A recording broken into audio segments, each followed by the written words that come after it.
Bonjour et bienvenue sur la chaîne Flamme et Psy. Vous y trouverez des tirages d'oracles relatifs aux énergies de la semaine pour les flammes jumelles, mais aussi des outils tels que des méditations et des soins pour favoriser le parcours flamme jumelle qui passe par l'intégration de l'amour inconditionnel qui nous rapproche de notre âme et qui est un nécessaire retour à soi-même dans ce parcours. En effet, ce parcours d'éveil à soi-même à travers la rencontre de notre jumeau est parfois compliqué et bousculante. Si vous avez besoin d'un temps personnalisé dans ce parcours, vous pouvez me contacter avec l'adresse mail que vous trouverez sous la vidéo afin de prendre un rendez-vous personnalisé. Vous pouvez également faire un don pour soutenir cette chaîne. Vos commentaires, témoignages et partages sont également les bienvenus. N'hésitez pas à vous abonner et à actionner la cloche pour être prévenu des dernières nouveautés. Nous nous retrouvons aujourd'hui pour travailler sur les énergies de la semaine du 30 novembre et de la pleine lune du 30 novembre pour les flammes jumelles et notamment la polarité masculine, féminine et pour le lien. Ce tirage est un tirage collectif, prenez donc ce qui vibre pour vous. Vous pouvez ainsi vous retrouver dans chacune des polarités. Alors pour voir un petit peu ce qui sera au travail autour de la pleine lune du 30 novembre, j'ai choisi l'oracle de l'énergie des anges et des cristaux d'Alana Fairchild. Pour la polarité masculine, deux cartes sont tombées. La carte numéro 29 du maître ascensionné Kuan Yin et de la perle, intitulée également la rébellion divine. Alors spontanément, cette carte peut nous faire penser, on pourrait dire, à la sainte colère. Et effectivement, il va s'agir de se souvenir que ces rébellions divines et ces rebelles divins font bouger les choses en refusant de suivre les règles du jeu, et notamment quand ces règles ne sont pas justes. Et leur combat, ils le font pour l'amour, on pourrait dire pour l'amour divin. Ils savent, ces combattants ou ces rebelles, que rien n'égale l'amour inconditionnel du divin, qui a le dernier mot dans le monde et dans le cœur de tous les êtres vivants. On ne peut, cet amour inconditionnel, ni le soumettre, ni le contrôler, ni le restreindre, ni l'ignorer. Si une règle s'oppose à cet amour, le rebelle divin en trouve une autre. Celui qui est en vous refuse de se conformer aux demandes des autres quand elles ne sont pas justes. Certains vous en veulent d'exprimer votre vérité, mais ce n'est pas un problème. Vous ne serez pas toujours compris, mais ceux qui préfèrent l'amour à la peur vous respecteront car ils souhaitent, comme vous, contribuer à la guérison du monde. Alors on pourrait dire en quelque sorte que lors de cette pleine lune, cette polarité masculine va être invitée à choisir le moment où les choses lui conviennent et où certaines qui ne lui conviennent plus doivent être rectifiées. Et comme on le voit avec cette carte, ce qui lui servira de guide, on pourrait dire, ce sont les lois divines qui sont en lien avec l'amour inconditionnel. Alors c'est comme si cette pleine lune invitait, on pourrait dire, à un grand tri, ou en tout cas invitait à faire nos choix, et sans doute aussi, on pourrait dire, à les assumer.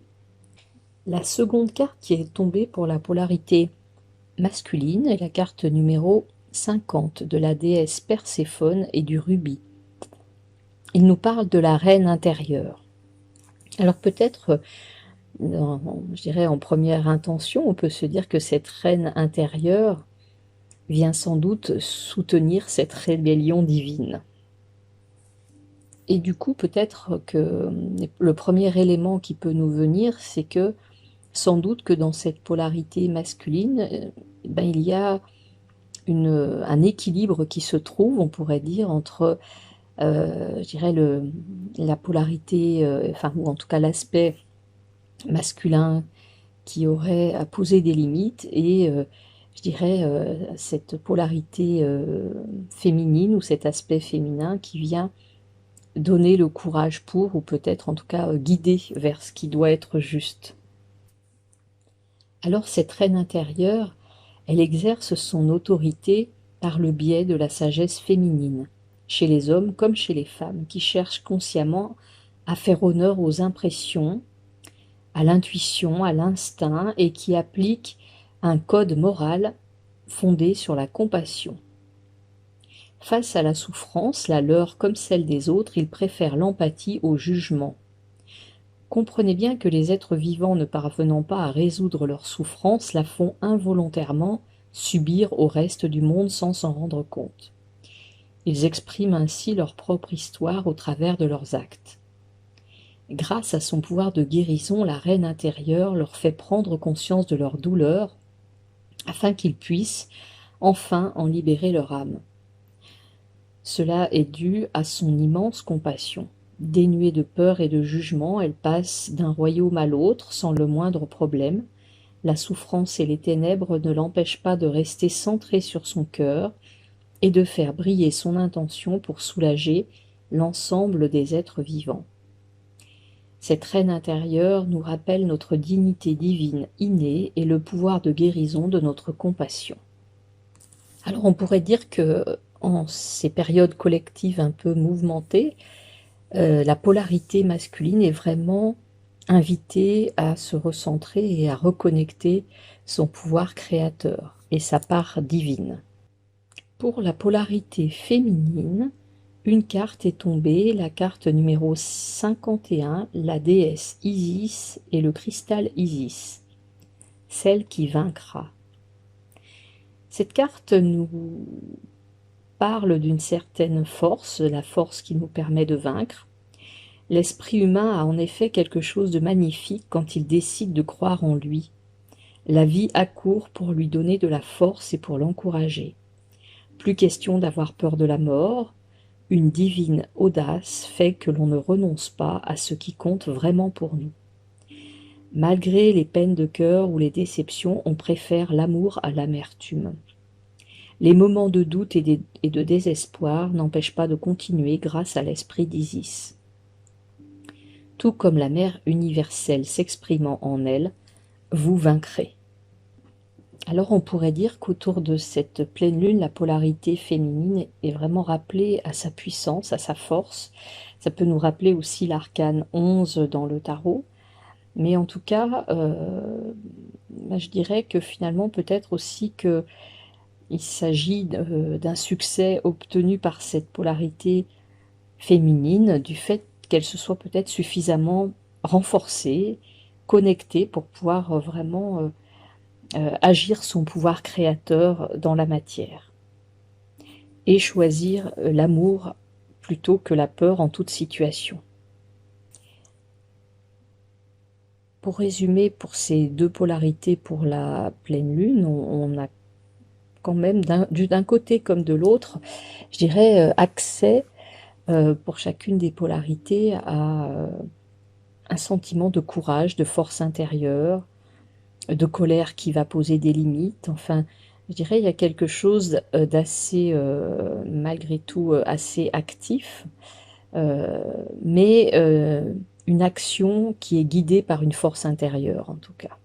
Pour le lien, au moment de cette pleine lune, la carte qui est tombée est la carte numéro 37, la déesse Tara et le quartz tibétain. Cette carte nous parle de la protection éternelle. Alors bien sûr, cette carte nous parle de protection, mais également elle nous offre la force de l'œil ouvert, on pourrait dire cette clairvoyance, ce troisième œil, ce qui nous permet peut-être de pouvoir porter un regard clairvoyant sur la situation actuelle qui peut sembler assez confuse, je dirais pour les yeux qui ne sont pas avertis, et nous rappelle également que nous sommes entièrement protégés par le divin. La mère universelle fait attention à nous, donc à ce lien, et à ce que nous estimons important. ce qui nous permet aussi individuellement de vivre notre vie, de faire notre travail, tout en sachant qu'une entité suprêmement puissante assure notre bien-être dans tous les domaines. Donc cette carte est également une invitation à garder la foi, à ne pas s'inquiéter et à s'ouvrir au reste du monde avec la joie au cœur. Parce que cette protection, elle est acquise, j'allais dire, même si ça peut aussi nous inviter à réactiver régulièrement cette protection divine sur chacun d'entre nous et sur le lien. Cette carte peut aussi être un rappel du fait que plus notre croissance spirituelle augmente, plus notre lumière s'intensifie, et plus les autres âmes, mais peut-être pas que les âmes incarnées, nous voient de mieux en mieux, tel une sorte de soleil spirituel qui éclaire la terre autour de chacun d'entre nous. Pour le dos de deck, une carte est tombée, la carte numéro 5, de l'ange Yaël et de la labradorite. Cette carte nous parle d'individualité. Alors si nous éclairons un peu cette carte au regard du parcours flamme jumelle, cela peut nous parler effectivement de cette individualité, de cette autonomie nécessaire de part et d'autre, j'allais dire comme une condition préalable à la réunion. Et donc il semblerait que peut-être les choses avancent pour chacune des polarités vers cette individualité. Alors cette carte nous invite également à nous préparer, à nous sentir suffisamment en sécurité pour profiter des aspects de notre personnalité qui nous rendent uniques. On pourrait dire aussi laisser tomber nos masques, puisque du coup quand nous nous sentons plus sûrs de nous, plus forts, nous pouvons être davantage dans notre nature, on pourrait dire. Alors qu'il s'agisse de nos centres d'intérêt, de notre façon de nous exprimer, de ce qui nous enthousiasme ou nous inspire, de nos relations, notre individualité correspond à l'idée que se fait le divin de nous-mêmes. La clé du sens divin de notre vie est de nous aimer et de nous accepter afin de nous exprimer et de nous développer de manière naturelle ici-bas. Donc effectivement, il y a sans doute une progression en ce sens pour chacune des polarités. Et ce fait, je dirais, d'être davantage dans notre individualité nous permettra d'être instinctivement attirés par les gens, les endroits et les énergies pouvant nous aider à manifester la radiance de notre esprit. Ainsi, vous grandirez et vous vous exprimerez le plus librement et de la façon la plus authentique. Et la divine lumière qui est en nous ne sera plus masquée par un voile de peur, de confusion ou de honte. Vous n'avez donc nul besoin de continuer à vous comparer aux autres. Vous êtes un enfant de l'univers, un enfant unique, doté d'une voix et d'un destin particulier. Du coup, on pourrait dire que l'impression que cela donne, c'est que cette pleine lune est quand même riche en succès et en cadeaux de l'univers. À partir du moment où chacun d'entre nous ose prendre ou occuper sa place. Alors pour voir un petit peu plus précisément les énergies des jours à venir de cette semaine du 30 novembre, j'ai choisi le Mermaid Tarot de Lisa Robertson. Pour la polarité masculine, la carte qui est tombée est la carte du roi d'épée. Alors cette carte nous parle quand même d'une clairvoyance, d'une intelligence qui a permis à cette figure de je dirais, créer du succès pour lui-même et pour ce qui est associé, oui, pour les personnes qui sont associées à lui. Et que finalement, c'est une personne aussi qui a acquis une sagesse qui bénéficie aux autres. Pour la polarité féminine, la carte qui est tombée est la carte du valet de denier. Cette carte nous amène à prendre conscience qu'il y a déjà une pratique, alors ça peut être une pratique en méditation ou en développement personnel ou que sais-je encore, qui nous permettent d'atteindre déjà un niveau intéressant et que maintenant tout ce travail accumulé de façon personnelle peut commencer à être mise à jour auprès du monde. Et du coup, ça devient peut-être aussi une invitation à pouvoir se fixer de nouveaux objectifs. Sur le lien, la carte qui est tombée est la carte du 3 de denier. Alors cette carte nous rappelle qu'il y a sans doute un certain nombre de choses avec lesquelles nous nous sentons bien et que nous avons plaisir et satisfaction à faire.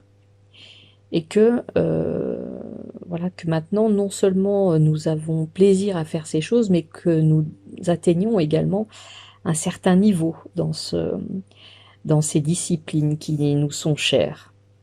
Alors la carte qui est tombée en dos de deck est la carte du 9 de bâton. Alors cette carte, elle nous invite à pouvoir faire le point par rapport au fait que les choses ne sont peut-être pas produites exactement de la façon dont nous les avions prévues et que nous avons sans doute des enseignements à en tirer.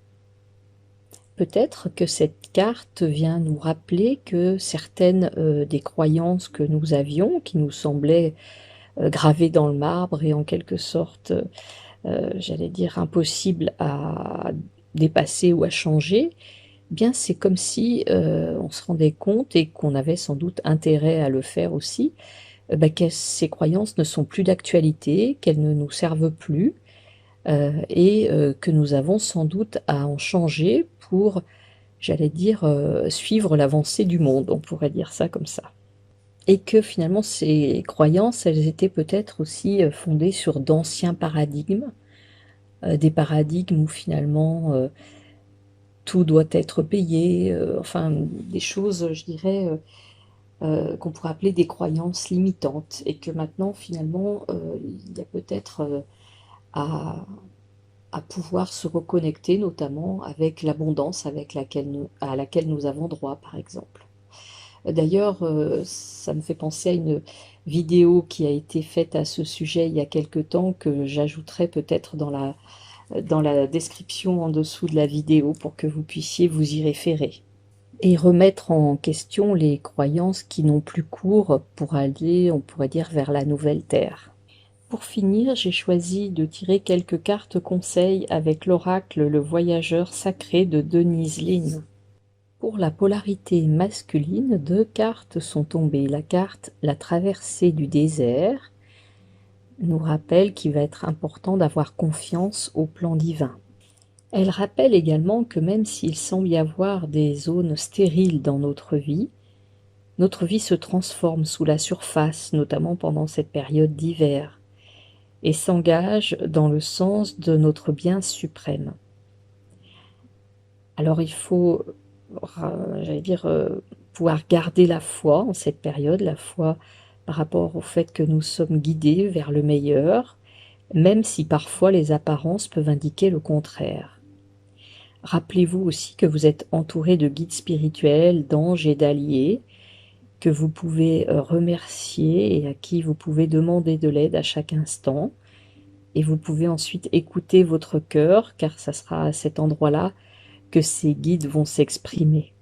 Alors, comme pour renforcer un peu cette première carte sur la polarité masculine, la seconde carte qui est tombée est la carte Le Voyage du cœur.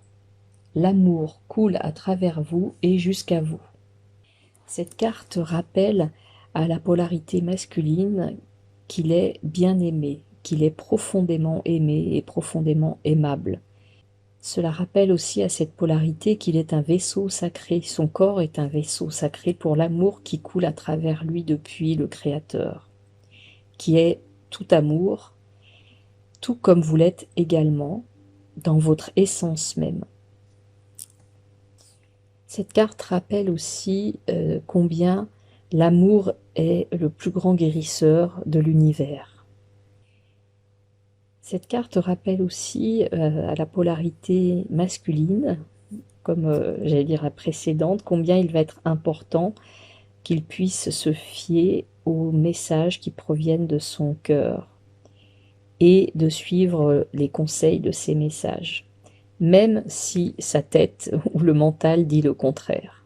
Pour la polarité féminine, 2 cartes sont tombées. La première carte nous parle de rester concentré et de maintenir le cap. Elle rappelle également à cette polarité féminine de rester ferme quant à sa destination, de refuser le compromis, notamment à des endroits où finalement il serait plutôt question de compromission finalement, et qu'il va être important de continuer à suivre ses rêves, car vous méritez ce qu'il y a de mieux. Cette carte invite également la polarité féminine à établir des priorités dans sa vie, et ensuite de prendre le cap et de ne plus en dévier. Cette carte invite également à sortir de l'éparpillement, c'est-à-dire vraiment à investir notre intention et notre passion dans quelque chose de précis, sans doute qui nous vient directement du cœur également. La seconde carte qui est tombée pour la polarité féminine est la carte La sagesse du meneur. Vous êtes un phare pour les autres. Donc peut-être que cette carte vient rappeler également, comme je le disais déjà un peu précédemment, à la polarité féminine, mais c'était le cas un peu pour le tirage en général, cela vient rappeler un peu tout le travail accompli. Donc maintenant, cette polarité possède en elle une sagesse et un charisme qui inspire les autres. Et que même si nous n'avons pas toujours conscience de l'étendue de la sagesse que nous portons en nous, celle-ci commence à se manifester avec de plus en plus d'éclat.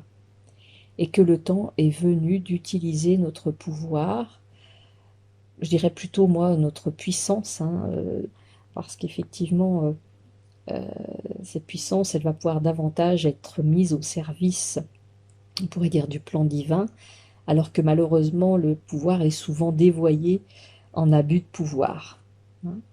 Donc c'est vraiment aussi une invitation à être, j'allais dire, un bon chef, c'est-à-dire celui qui incarne des valeurs d'intégrité, d'honnêteté, j'allais dire des valeurs qui vont parfois aussi obliger ce meneur à s'opposer justement à certains abus de pouvoir. Cette carte rappelle aussi à la polarité féminine que pour développer ses qualités de meneuse, elle va devoir aussi prendre des décisions. Ça risque effectivement de renforcer pour elle cette capacité à être un leader positif. Sur le lien, 2 cartes sont tombées. La première carte s'appelle « Au gré de la route, apprécier le voyage ». Cette carte nous rappelle que s'il n'est pas toujours nécessaire de savoir où nous allons, il faut accepter le fait que notre parcours de vie est parfois rempli de certains détours. Et ces détours qui nous empêchent de prendre l'autoroute qu'on avait prévue sont peut-être des détours tout à fait nécessaires et remplis de sens. Ayez également conscience et confiance dans le fait que vous êtes exactement là où vous devez être, même si, là encore, les apparences qui sont décidément trompeuses peuvent indiquer le contraire. Et du coup, en ayant cette foi et cette confiance, ça va nous aider aussi à savourer chaque moment du voyage et à accueillir tout ce qui croise notre route.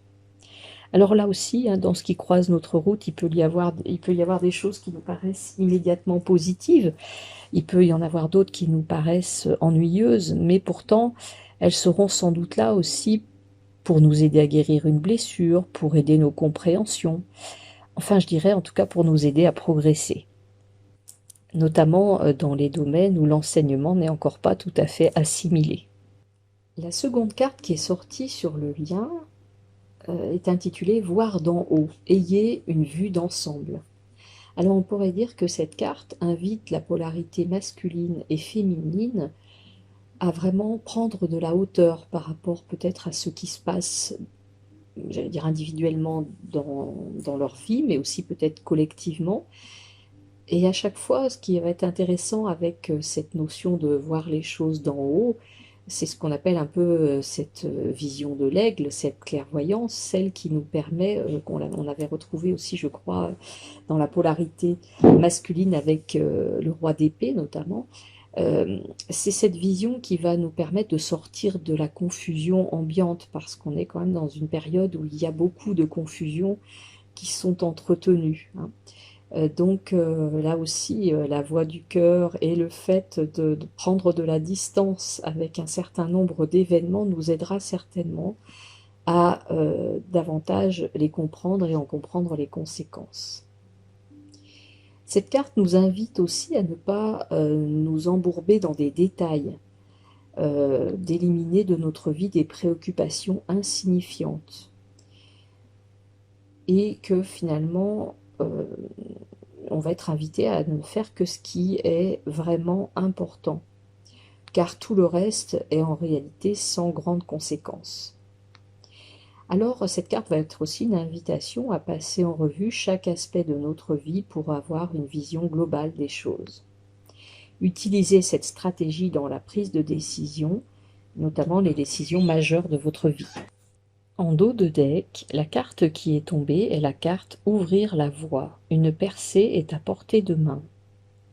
Alors cette carte me fait penser aussi un peu à la sagesse du meneur, c'est-à-dire qu'à un moment donné, cette carte vient rappeler un petit peu au niveau collectif, aussi bien pour la polarité masculine que féminine, que sans doute il y a quelque chose de novateur dans leur façon de vivre les choses, et puis plus globalement dans ce parcours flamme jumelle, ce qui est très novateur, c'est sans doute le fait de ramener dans notre monde cette notion de l'amour inconditionnel.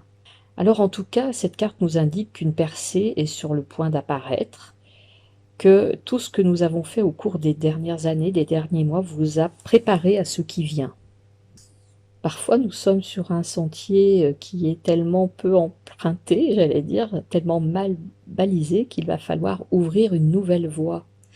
Dans notre vie, il peut arriver que le chemin à suivre semble disparaître tellement il n'a pas été utilisé jusque-là. Et pourtant, la seule façon d'atteindre une nouvelle destination est de continuer d'avancer, tout en faisant sans doute les choses différemment. En tout cas, cette carte nous rappelle que quelque chose de nouveau et d'excitant est sur le point d'entrer dans notre vie. L'idée de cette carte est également d'arrêter de suivre la route de tout le monde pour enfin oser tracer notre propre voie. Le temps est venu de cesser de rester sur le pas de la porte. Il y a, j'allais dire, un grand saut, peut-être celui du pont de la foi, qui doit être fait. Votre patience et le travail que vous avez fait jusqu'ici finira par rapporter. Les vieilles limites et les blocages intérieurs tombent les uns après les autres. Même s'il peut y avoir d'ailleurs un peu de peur autour de tout ça, hein, l'idée c'est de pouvoir se permettre de la ressentir, de la rassurer, mais de la dépasser afin qu'elle ne nous empêche pas d'avancer. Cette carte nous rappelle aussi que quelque chose que vous attendiez depuis longtemps est sur le point de se concrétiser, et de ne surtout pas hésiter à y sauter à pieds joints. Alors j'espère que ces quelques indications pourront vous aider à traverser au mieux les énergies des prochains jours. Je vous dis à très bientôt.